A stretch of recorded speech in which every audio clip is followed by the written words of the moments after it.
I'm here to announce the government's new testing and surveillance strategy, which has been agreed by Cabinet.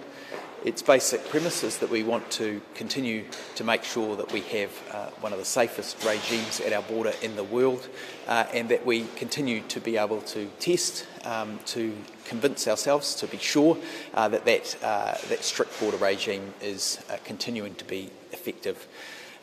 We will be testing at the border through regular means our border-facing staff, so people in customs, people in our quarantine and managed isolation facilities through a regular testing regime.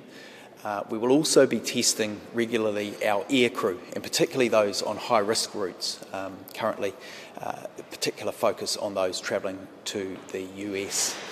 To again have a regular regime in place where people who do those routes will be required to self-isolate for a couple of days and return a negative test before returning into the community.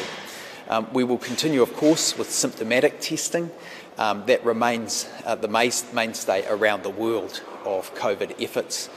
Anybody with flu-like symptoms, there will be a low bar to testing, will be tested, and we want to make sure that we continue to have confidence that there is no community transmission in New Zealand.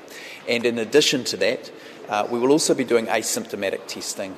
So looking across our communities, DHBs will be required to report in regularly on the testing in their communities, and if we identify geographic or ethnic gaps across the country, we'll move to make sure that DHBs are required to do further testing, just so that we can continue to have the confidence in the system as it is working.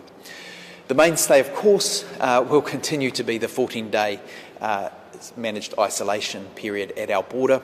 As best we're aware, New Zealand and Australia are the only people who have that government mandated, and providing facilities for that, and we know that that is incredibly effective. We have not had any evidence that a single person has gone through that process and then gone on to community transmission. So that will continue to be the mainstay. Of course, most of the people who've gone through it, now over 20,000 people have gone through that managed isolation process.